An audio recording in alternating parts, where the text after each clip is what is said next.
지난 주간부터 어떻게 하면 우리가 천국 생활을 하고 또 우리 가정이 천국의 기쁨을 누릴 수 있는가 하는 이야기를 나눔과 섬김이라고 하는 사역을 통해서 이해를 하고 있습니다.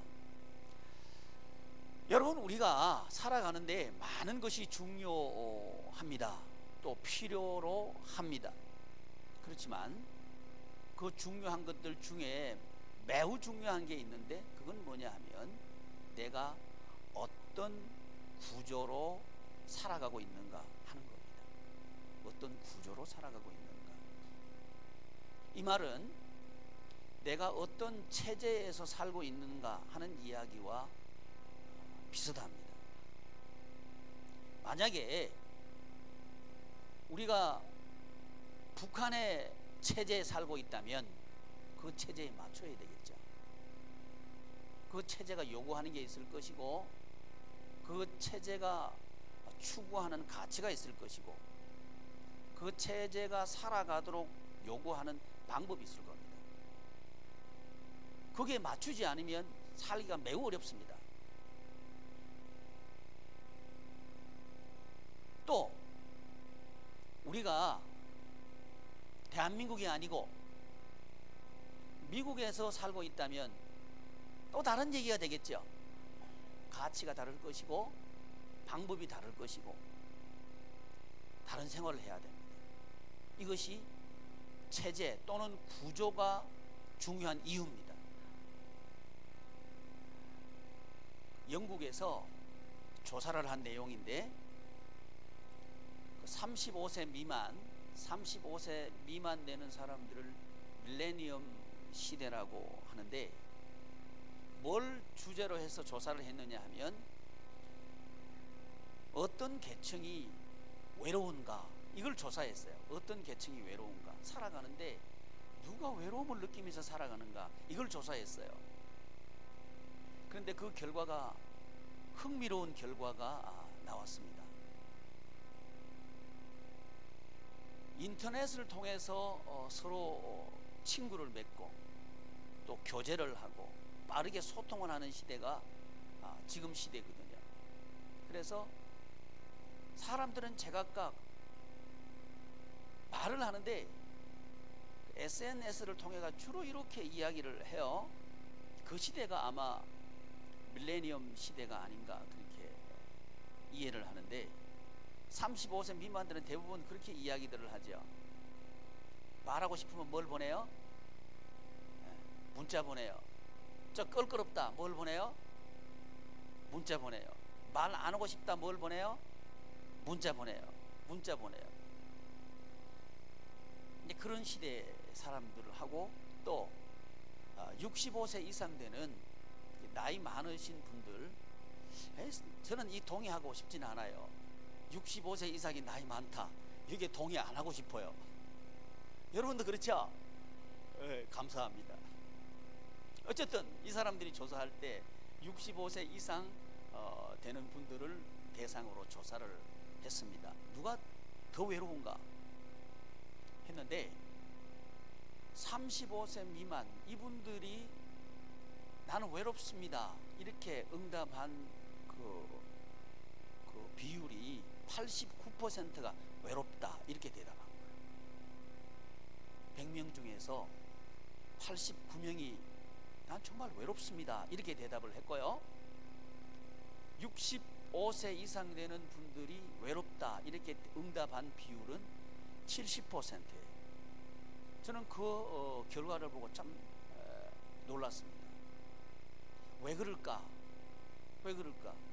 아니, 젊은 분들이 그렇게 소통을 많이 하고 빠르게 소통하고 이렇게 하면 외롭지 말아야 될 것 같은데 외롭다는 거예요. 연세 많아가지고 부르는 사람도 없고 갈 데도 없고 할 일도 없고 하는 그 분들이 외로울 것 같은데, 그분들보다 젊은 사람들이 훨씬 외롭다는 거예요. 그 이유가 뭐냐? 그 조사기관에서 이유를 물어봤더니, 젊은 층들이 친구를 맺는데 주로 어디서 맺느냐 하면 인터넷상에서 친구를 맺는다고 하는 거예요. 그러니까 인터넷 친구들은 엄청 많아요. 근데 만나는 친구들은 별로 없는 거예요. 그래서 인터넷 친구가 아무리 많아도 외롭다는 거예요. 외롭다는 거예요. 이제 이 조사의 의미는 거기에 있지 않나 그렇게 보입니다. 여러분은 친구를 어디서 많이 가지고 있나요? 친구를 갖는다는 것은 주로 대화하고 만나고 말할 때 만나서 말하는 편인가요? 핸드폰으로 말하는 편인가요? 1번 만나서, 2번 핸드폰. 1번도 있고 2번도 있겠죠. 그런데 지금 시대는 이 핸드폰이 있어서 우리 교우들도 보면 아이들이 오면 여지없이 교회에 왔다 그러면 핸드폰 들여다보고 있어요. 옆에 누가 지나가도 쳐다보질 않아요. 처음에 나 무시하나 그랬어요. 나중에 무시하는 게 아니에요. 관심이 핸드폰에 있는 거예요. 집에 가도 아마 그렇지 않나 싶어요. 집에 갔는데 아이들이 핸드폰 게임하느라고 정신이 거기에 다가 있는 거예요. 그러니까 부모님이 들어오셨는데 아는 척 안 해요. 혹시 그런 적 있나요? 대답을 좀 해보셔요. 나는 아이가 없다 그러지 말고. 그런단 말이죠. 지하철을 제가 오랜만에 탈 기회가 있어 타봤는데 지하철에서 사람들이 전부 이거 핸드폰 보고 있어요. 나만 이상한 사람이 됐어요. 나는 핸드폰 보는 편이 아니거든요. 근데 한 10년 전만 해도 신문을 보는 사람이 많았어요. 근데 지금은 신문 보는 사람이 없어요. 핸드폰 보는 사람들이 대부분이에요. 이래서 관계가 깨어지고 있더라고요. 핸드폰만 있어도 그런 거예요. 근데 앞으로 시대는 어떤 시대냐 하면 핸드폰 시대를 지납니다. 그래서 로봇 시대가 이미 왔어요. 로봇 시대가 이미 왔습니다. 그러면 이제 이 로봇에다가 피부까지 입혀버려요. 그러면 사람하고 비슷해집니다. 만져보면 따뜻해요. 사람 체온을 느낄 수 있어요. 그리고 어떻게 알았는지 오늘 내 기분을 딱 맞춰주는 거예요. 내가 기분이 좀 좋으면 이 로봇이 내 옆에 와가지고는 기분 좋은 노래를 막 해줘. 내가 좀 기분이 좀 좋지 않아요. 근데 로봇이 와가지고 날 위로해주는 노래를 해주는 거예요. 자, 그러면 로봇을 하나 이제 사다가 우리 집에 갖다 놨어요. 그랬는데 그때부터 우리 집안 분위기 달라지겠죠. 자, 아내가 왔어요. 그 남편이 아내한테 눈길 줘, 안 줘? 안 줘. 누구한테 줘? 로봇한테 빠져 있는 거예요. 아내가, 남편이 이제 퇴근해서 왔어요. 남편 오는 거 맞이해, 안 해? 맞이 안 해. 누구랑 있는 게 더 편해? 로봇하고 있는 게 더 편해. 이렇게 해서 이게 이제 요즘 한창 이야기하고 있는 제4차 산업혁명, 그런 얘기 하죠. 그 얘기 하면서 어디까지 이 이야기가 진행이 됐냐면 로봇한테 세금 매기자, 한 여기까지 지금 논의가 진행되고 있는 거예요. 그러면서 이유가 뭐냐 하면 로봇이 사람의 일거리를 빼앗아갔기 때문에 로봇이 내는 세금 가지고 인간들에게 복지를 제공하자, 이 논리예요. 여러분 어때요? 나눔과 섬김을 이야기하고 싶어서 이 말씀 드리는 거예요. 나눔과 섬김. 그러면 여러분 생각에 로봇이 잘 나눌 것 같아요? 사람이 많이 나눌 것 같아요? 돈 액수로 따지면 로봇한테 세금을 거뒀다 가정할 때 로봇이겠죠. 공장 자동화, 이것보다 훨씬 앞서간 개념이 로봇입니다. 이 자동화된 시스템이 사람들이 일거리 빼앗았죠. 그렇게 됐습니다. 근데 공장 자동화 정도가 아니고 공장 전체를 로봇이 운영해 버리는 거예요. 사람이 필요 없는 거예요. 그 시대가 이미 왔습니다. 학령기에 있는 우리 성도 여러분, 여러분의 자녀를 어떻게 양육해야 될까요? 굉장히 중요합니다. 또 이제 인생을 지금 한창 이 현역으로서 시대를 살아가고 있는 사랑하는 성도 여러분, 우리는 이제 미래를 어떻게 준비해야 될까요? 굉장히 중요합니다. 이렇게 스마트폰 하나, 이게 이름을요 그렇게 붙이면 안 돼. 똑똑한 핸드폰은 무슨 똑똑한 핸드폰이요? 바보 만드는 폰. 이래야 맞는 거지. 그렇죠? 근데 이름은 잘 붙여요. 거꾸로 붙이는 거예요. 스마트폰, 그 사람 붙인 대로 불러주면 스마트폰 이거 들여다봤는데 인간관계가 단절되기 시작하더라는 거죠. 여기서 한 걸음 더 나간 게 로봇인데, 로봇 시대가 되면 이 사회는 걷잡을 수 없이 될 거라는 말이죠. 그러면 대안은 무엇인가 이 말입니다. 우리 가정의 대안은 무엇인가, 내 인생의 대안은 무엇인가 하는 이야기입니다. 이미 조사 결과에서 나왔는데 젊은 분들이 훨씬 외롭다는 거예요. 훨씬 외롭다는 거예요. 그래서 앞으로 가면 갈수록 정신질환자들이 많이 생길 거예요. 왜냐하면 공허한 거예요. 이게 왜 살아야 되는지 모르겠다는 거죠. 삶의 의미를 못 찾는 거예요. 그러니까 공허하게 되는 거고, 외롭게 되는 거고, 불행하게 되는 거죠.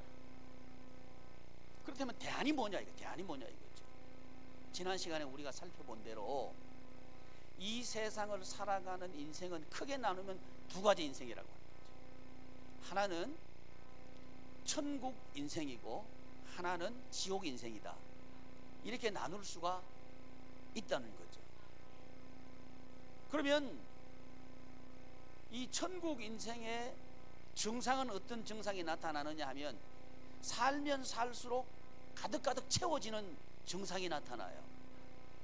또 살면 살수록 아주 질서가 잡혀서 이렇게 해야 될지 저렇게 해야 될지 망설이는 게 아니고 아주 클리어하게 인생이 정리된다는 말이죠. 혼란스러운 게 아니고. 그런데 지옥 같은 인생은 뭐냐? 살면 살수록 자꾸 텅텅 비어가는 거예요. 인생이 비어간다는 말이죠. 태어날 때보다 한 인생을 한 중반쯤 사는 중장년층이 되면 더 혼란스러운 거예요. 인생이 뭐가 인생이냐? 내 인생이 왜 이렇게 됐냐? 혼란스러워지면 나는 지금 지옥 같은 인생을 살고 있구나, 이게 보면 된다는 거죠. 이제 우리가 나이가 많아서 천국 갈 나이가 다 되면 그때 우리가 나 인생 잘 살았다, 가득 찼다, 이러면 천국 같은 인생을 산 거예요. 근데 그게 아니고 인생을 다 살았을 때 나 찾아오는 사람도 없고 내 주머니에 돈도 없고 오라는 데도 없고 난 정말 텅 비어버렸다. 내가 한평생 동안 뭘 하면서 살았는가, 이런 생각이 들면 우리는 지옥 같은 인생을 살았다, 그런 증상이 나타났다는 거죠. 이 이유가 뭐냐? 이유를 우리가 세 가지로 살펴봤는데, 첫째는 구조에 대한 얘기를 살펴봤고, 둘째는 목적에 대한 이야기를 살펴봤고, 셋째는 방법의 이야기를 살펴봤어요. 구조가 어떤 구조일 때 이렇게 살아가는가 이 말이죠. 어떤 구조일 때. 그 구조를 이번 주간에 우리가 살펴볼 텐데, 천국의 구조는 한 몸 구조입니다. 무슨 구조요? 한 몸 구조가 천국 구조예요. 지옥의 구조는 뭐냐? 단절된 구조입니다. 무슨 구조요? 단절된 구조입니다. 구조적으로 단절되게 하는 구조면 그게 지옥 같은 생활을 강요하는 구조라고 하는 거죠. 구조적으로 서로 연합하고 하나 되게 하는 그런 구조라고 하면 그건 한 몸 되는 구조라고 하는 거죠. 제가 말씀드린 대로 지금 이 시대는 문명의 이익이라고 말해요. 기계 문명, 기계들을 통해 가지고 사람들을 단절시키고 있는 거예요. 사람들을 단절시키고 있는 거예요. 그러므로 우리가 살고 있는 시대는 어떤 구조를 가지고 있는 시대다? 지옥 생활을 강요하는 구조이다, 이렇게 말할 수 있는 거죠. 그러니까 공부를 열심히 해요. 그래서 좋은 대학, 소위 돈 많이 주는 직장에 취직을 많이 시키는 대학에 들어갔어요. 근데 돈은 많아졌어요. 근데 문제는 뭐냐 하면 경쟁자들이 너무 많아. 그래서 스트레스가 너무 많이 받는 거예요. 그래서 친구도 사라지고 가족관계도 단절되고 이런 관계 속으로 들어가 버렸단 말이죠. 그래서 사람들은 외롭다고 하는 거예요. 외롭다고 하는 거죠. 근데 이런 구조, 이런 구조가 아닌 하나됨의 구조, 한몸, 성경은 하나됨의 구조를 한몸 구조라고 하는데, 한몸, 그러니까 우리가 자녀를 낳아서 자녀를 길러서 자녀와 더불어 살다가 이제 자녀를 두고 우리는 가는 거죠. 이게 인생이죠. 제가 다큐 그 프로그램을 하나 봤는데, 그 밀림 지역에 17년마다 아주 큰 변화가 한번 일어난대요. 그건 왜 그런가 하니, 땅 속에 17년 동안 있다가 나오는 게 있대. 그게 매미래요. 매미들이 17년 동안 땅에 있다가 17년이 되면 일제히 나온대요. 나와가지고 일주일 동안 살다가 죽는데요. 그래서 그 밀림이 일주일 동안에 많은 변화를 가져온답니다. 제가 여쭤볼게요. 왜 매미는 17년 동안 땅속에 있다가 일주일 동안 살기 위해서 나오는데, 지상으로 나오는데 뭐 하기 위해서 나올까요? 울기 위해서. 예, 울기 위해서. 감사합니다. 또요. 에? 새끼 놓으려고. 대부분 잡아 먹힌대요. 이 매미들은 자기 방어 능력이 없어가지고 새들한테 먹히든지 하여튼 먹이가 된대요. 근데 그 중에 살아남아서 일주일 동안 사는 그 성충들은, 매미들은 이제 2세 새끼를 낳는데, 새끼를 낳고는 죽는데요. 요게 매미라는 거죠. 중요한 건 뭐예요? 씨 얘기라는 거예요. 씨. 자기 자식 얘기, 자기 자식 얘기. 우리 인간들도 비슷하지 않나, 저는 그렇게 생각하거든요. 사람이 태어나서 남는 게 뭐냐 이거죠. 자식이 남는 거죠. 그죠? 그러니까 자식이 잘못되면 인생 잘못 산 거죠. 그렇게 생각한단 말이죠. 아무리 내가 잘 돼도요, 자식들이 허무하게 됐다 그러면 행복하지 않다는 거죠. 자식이 잘 돼야 된다는 말이죠. 그래서 우리 부모님들은 자식이 잘 되도록 하기 위해서 많은 노력들을 하는 거예요. 일도 하는 것도 자식 공부시키기 위해서, 그렇죠? 입히고 먹이고 공부시키기 위해서 그렇게 한다는 말이죠. 근데 가만 보니까 태어났을 때, 아이 태어났을 때 제일 좋아해. 기르면서는 좀 덜 좋아해. 완전히 성인이 되고 난 뒤에는 뺏겨버렸어. 자, 남자아이를 낳아서요, 결혼했어요. 누구한테 뺏겼어요? 뺏어왔어요? 여자아이를 낳았어요. 결혼했어요. 누구한테 뺏겼어요? 예. 그렇게 이해한다는 말이죠. 그러고 난 뒤에 연세가 많아가지고 돌아갈 때는 그 자식들 눈치 보면서 살아가는 게 지금 세상이라는 거죠. 그런 구조예요. 이런 구조를 강요하고 있는 게 지금 세상입니다. 그런데 그게 아니고 천국 같은 생활을 할 수 있다는 거죠. 그게 성경입니다. 그런 구조를 만드는 게 뭐냐? 그게 교회라고 하는 거죠. 세상은 절대 이런 구조 못 만듭니다. 왜 그런가 하니 세상은 체제가요. 자, 우리나라 체제가 누가 주인인 체제예요? 돈이 주인인 체제죠. 그 자본주의잖아요. 우리가 사는 세상의 체제 구조는요, 자본을 중심으로 한 구조입니다. 이게 자본주의예요. 자본주의예요. 북한은 뭔 주의일까 지금? 몰라요?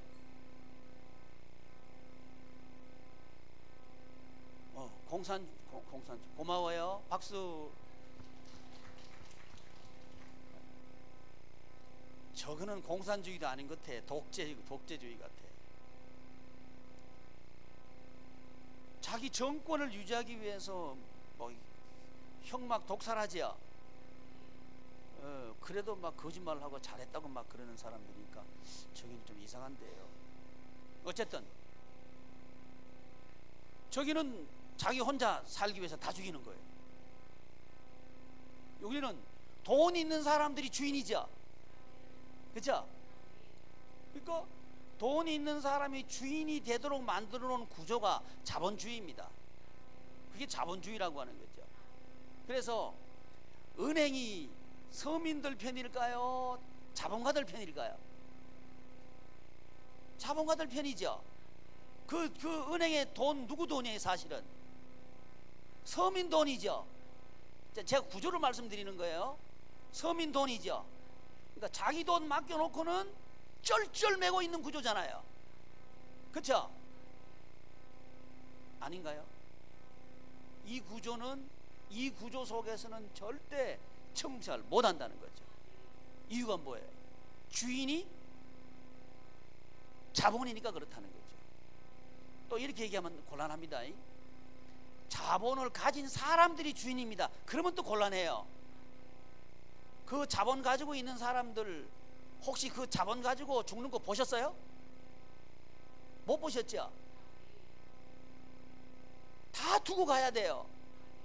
그러니까 자본 가지고 있는 사람이 주인도 아니라고 하는 거죠. 결국은 인간이 주인이 아니에요. 누가 주인이에요? 돈이 주인이에요. 자, 이 돈이 주인인 구조 속에 돈을 만드는 그 주체가 로봇이 등장하는 거예요. 로봇이 등장해야 돈을 만들어. 그러면 이 사회는 누가 주인이 될까요? 어쩔 수 없이 로봇이 주인이 됩니다. 그런 사회 안 될 것 같다고요? 혹시 제가 질문 하나 드릴게요. 고속도로 톨게이트 지나는데 사람이 없어요. 근데 내가 지나가려고 그러니까 갑자기 턱턱 내려와. 이게 왜 내려와? 치고 가요. 사람 온데 왜 서요? 이게 내려오니까 서래네. 거기 서야 되는 거죠. 안 서고 부수고 가면 무슨 일이 발생할까요? 로봇이 찍어가지고는 페널티금 발급하죠. 벌금 내라 그래. 기물 파손까지 합해서 내라 그래. 그럼 꼼짝없이 우리는 그 다음부터는 로봇 이게 기계가 내려오면 서야 되죠. 누가 주인이에요? 돈을 매개로 한 기계가 주인이 된 세상이 되고 말 거란 말이죠. 이런 세상에 우리는 이미 살고 있고 앞으로는 더 많은 분야에서 심각하게 이렇게 될 거라고 하는 거죠. 그랬을 때 우리는 어떻게 살아야 되느냐 하는 것을 우리는 성경을 통해서 대답을 찾고자 하는 거죠. 그건 뭐냐 하면 소유를 중심으로 한 구조가 아니고 관계를 중심으로 한 구조를 만들어야 된다는 거죠. 관계를 중심으로 한 구조를 만들어야 된다는 거죠. 그러려고 하면 우리 아이들에게 어릴 때부터 부모와 같이 다니는 일을 해야 돼요. 같이 다녀야 돼요. 또 어릴 때부터 부모님하고 자녀가 같은 음식을 먹어야 돼. 그 왜 그런가 하면요, 음식이 같아야 같이 있을 수 있어요. 가치가 공유돼야 돼요. 그래야 우리는 부모하고 자식 간에 하나가 될 수 있다고요. 근데 이런 일들을 하는 구조를 우리가 만들어야 되거든요. 근데 지금 사회는 그렇지 않다는 거예요. 낳자 말자 아이들한테 영재 교육을 시킨다고 어릴 때부터 보내죠. 그 유치원으로 보내는 거예요. 보내버리는 거예요. 그리고 부모님은 또 부모님 일 해야 돼. 유치원, 그 영재 유치원 보내는데 돈 많이 들죠. 그 부모님 뭘 해야 돼요? 그 돈을 장만하기 위해서 일을 해야 되는 거죠. 그 유치원 졸업했어요. 그럼 그 다음에 이제 다른 데 또 보내야 돼. 계속 뭐가 들어가요? 돈이 들어가는 거죠. 계속 돈이 들어가는 구조, 돈을 매개로 한 구조 속에 우리가 있게 되는 거죠. 계속 그렇게 살아야 되는 거죠. 그러는 동안 자녀와 부모들이 공유해야 되는 것은 없어지는 거죠. 계속 단절되는 거예요. 부모 생각 따로, 자녀 생각 따로 계속 나누어 단절되는 이런 결과를 낳게 된다는 말이죠. 그 자녀는 내 자녀인데 생각은 아니에요. 그러니까 아이가 학교 갔다 집에 왔어요. 왔는데 아이하고 말을 하려고 해보니까 말이 통하지 않는 거예요. 왜 통하지 않을까요? 단절됐기 때문에 통하지 않는 거예요. 왜 단절됐는가? 그 단절된 구조 속에 있기 때문에 단절을 강요한다 이 말이죠. 그렇게 하지 않으면 안 된 그런 생각이 우리 속에 들어와 있는 거예요. 원래 사람이 애 놓으면 학원 보내야 되는 거야. 그러기 위해서는 우리가 돈을 벌어야 돼. 돈을 못 벌면 아이 낳으면 안 돼. 그래서 요즘 젊은 사람들 자녀 낳으려고 하지 않죠? 왜 낳지 않는 거예요? 돈 때문에. 돈이 많이 들어가니까 못 낳겠다는 거죠. 그래서 낳지 않는 거예요. 그러니까 자녀를 뭘로 기른다고 보는 거예요? 돈으로 기른다고 보는 거예요. 그러니까 낳지 않는 거예요. 매미는 새끼 낳기 위해서 살다가 죽죠. 근데 지금 우리 사람은요, 새끼도 안 낳아요. 자녀를 낳지 않는다는 거예요. 이거는 하나님의 질서에 위배되는 겁니다. 행복하지 않아요. 식물도 꽃이 피죠. 꽃이 왜 필까요? 씨 맺기 위해서, 열매 맺기 위해서 꽃 피는 거예요. 이게 하나님의 법칙입니다.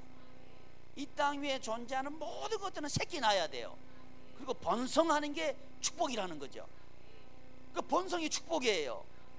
그래서 창세기 1장 28절에 보면 생육, 번성, 충만, 이게 복이라고 해놨어요. 근데 지금 우리 한국은요, 안 낳는 게 복이라고 돼 있는 거예요.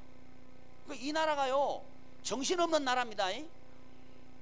근데 왜 이렇게 된 나를 우리가 살펴봐야 되는데, 왜 이렇게 됐나?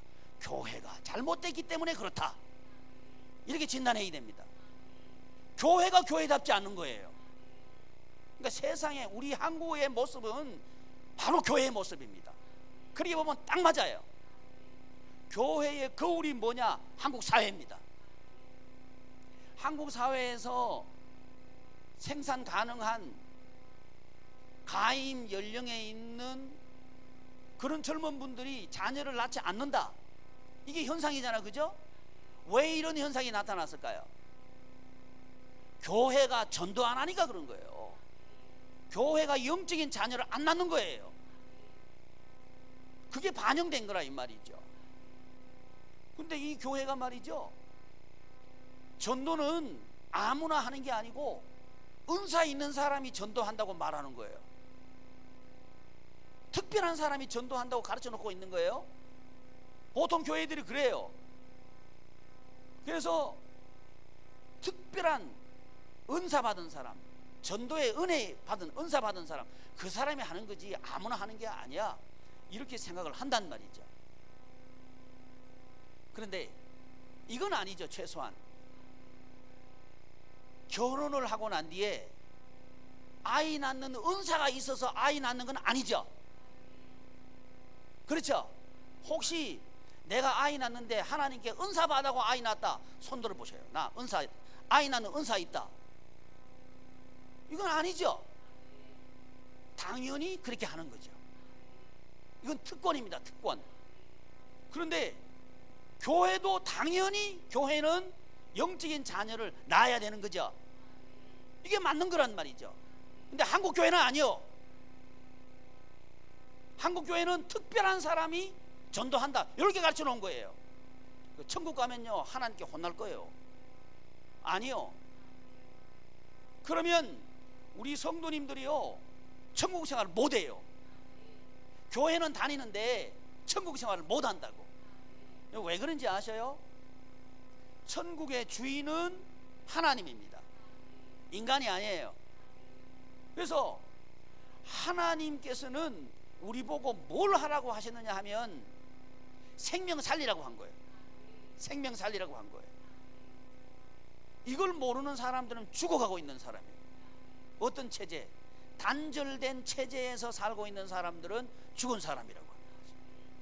이 단절된 체제에 있는 사람들을 생명의 체제로 옮겨야 된단 말이죠. 그래서 하나님의 백성이 되는 첫 번째 단계가 뭐냐? 거듭남이에요.